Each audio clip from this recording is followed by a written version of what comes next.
Cette volonté de recentrer sur les fondamentaux s'inscrit assez largement dans un courant d'opinion qui est les élèves savent moins de choses, ils comprennent moins de choses, on aurait abandonné les bonnes vieilles méthodes qui ont fait leurs preuves au profit d'une espèce d'innovation pédagogique débridée, et il conviendrait enfin de sonner la fin de la récréation pour mettre les élèves au travail. Et ce à quoi nous assistons avec les programmes de 2008, c'est la concrétisation en quelque sorte de cette idéologie qui traînait et qui consiste à dire l'école faisait rien, l'école doit faire et elle doit mettre les élèves au travail. Maintenant on discute plus, on s'amuse plus, on rigole plus, on fait les tables de multiplication, on apprend des règles et on avance sur les questions dites fondamentales. Alors je crois qu'il faut dégonfler ce discours et il faut aussi analyser d'une manière extrêmement précise les nouveaux programmes qui nous sont proposés pour 2000. Alors dégonfler ce discours parce que il y a une attaque contre l'école qui est censée avoir abandonné la quasi-totalité de ses prérogatives, avoir démissionné face aux enfants, qui est à la fois injustifiée et scandaleuse. L'orthographe grammaticale est à l'abandon dans la société tout entière, et même des adultes qui ont appris les règles d'orthographe avec les bonnes vieilles méthodes et qui ont 50 ans aujourd'hui, ne savent pas nécessairement accorder ou terminer correctement les verbes en et accent aigu ou er. Il y a dans toute notre société un rapport à la langue qui s'est modifié et qui fait que la norme linguistique est complètement relâchée. Alors, on le constate chez les adultes, on le constate chez les enfants. Et c'est vrai, c'est pas la peine de le nier, il y a une baisse du niveau en orthographe grammaticale. Mais elle n'est pas due à une sorte de démission des enseignants. Elle est due à un contexte sociologique général où le statut de l'écrit et de l'orthographe a considérablement évolué. Sur le plan, on va dire, de la démarche expérimentale, de la connaissance de la nature, de la connaissance de l'écosystème, on sait que nos élèves sont beaucoup plus avancés qu'ils ne l'étaient il y a 20 ou 30 ans, ils sont beaucoup plus sensibilisés à toutes ces questions, ils connaissent bien mieux ces questions que leurs prédécesseurs, et sur le plan, on va dire, de l'expression linguistique générale, ils sont aussi bien armés, ils ont plutôt plus de vocabulaire, ils font des phrases plutôt plus longues, et ils sont plutôt mieux capables de tenir un raisonnement, de faire une démonstration. Donc il faut casser cette idée que l'école primaire aurait failli à ses missions. C'est pas vrai. Il faut casser cette idée que l'échec à l'école primaire serait patent et que tout se passerait à l'école primaire et rien au collège. Les statistiques d'ailleurs là-dessus sont assez claires. Elles nous montrent que s'il y a bien un certain nombre d'élèves en échec en fin d'école primaire, ce qui creuse les échecs, ce qui entérine les échecs, ce qui met les élèves dans une posture d'échec définitif, ce sont les 18 premiers mois de collège. Aujourd'hui, ce qui est prescriptif, c'est le bulletin de milieu de 5e. Pendant 18 mois, 1 an et demi, l'élève qui sort de primaire, ou bien il s'adapte au collège. C'est-à-dire qu'il sait comprendre son emploi du temps, faire ses devoirs, anticiper ses contrôles, etc.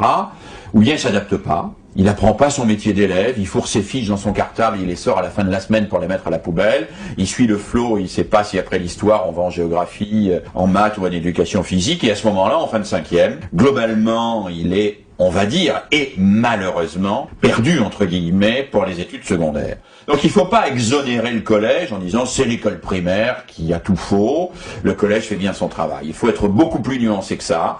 Il y a à l'école primaire le domaine de l'orthographe grammaticale qui baisse un peu, même significativement, mais il y a d'autres domaines qui se maintiennent.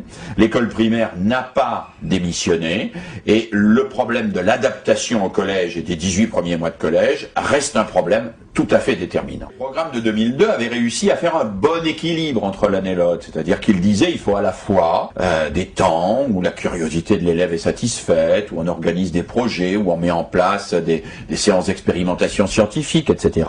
Et il faut des temps où on apprend d'une manière précise, d'une manière rigoureuse, où on mémorise, etc. Et là, patatrac, le président de la République annonce qu'il faut des nouveaux programmes, parce que les Français veulent revenir à l'école où ils étaient, parce qu'à cette époque-là c'était mieux, forcément ils étaient plus jeunes, donc c'était mieux, parce qu'à cette époque-là il y avait une espèce de mythe comme quoi l'école c'était la perfection, et donc on va jeter à la poubelle toute cette pédagogie du projet, toute cette pédagogie de la découverte, toute cette pédagogie de la réflexion, de la curiosité qui était introduite dans les programmes de 2002. Et ce que nous ce à quoi nous assistons dans les programmes de 2008, c'est une forme de déséquilibre au profit de tout ce qui est mécanique, de tout ce qui est apprentissage technique, de tout ce qui est répétitif, de tout ce qui est mémorisation. Alors moi je ne dis pas qu'il ne faut pas de la mécanique, de la mémorisation, de la répétition, de l'entraînement. Il en faut. Mais il faut que ce soit articulé à des temps de réflexion, des temps de création, des temps d'élaboration, etc., etc.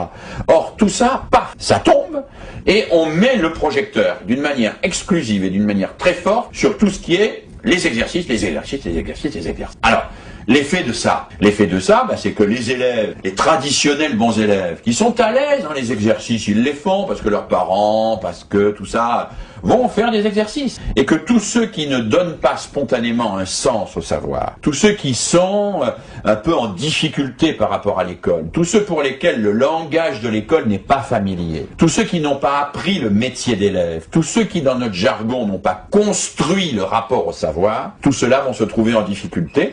Parce que cette partie des activités qui était culturellement stimulante est aujourd'hui réduite à la portion congrue. Et ça, c'est un recul majeur par rapport à toutes les avancées scientifiques sur l'apprentissage.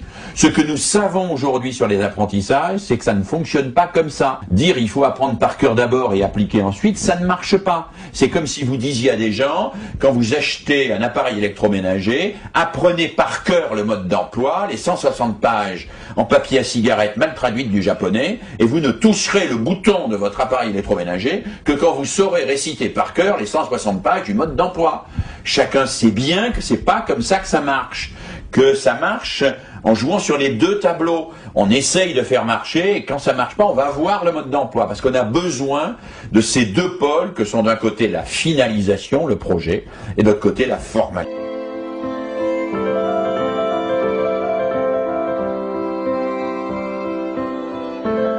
Il y a surtout la focalisation absolue de faire des programmes qu'on peut évaluer. Parce que l'objectif majeur, c'est l'évaluation. Il faut évaluer, évaluer, évaluer, évaluer, tout le temps évaluer. Il faut calibrer des évaluations. Et il faut que ces évaluations permettent d'avoir des élèves prototypes.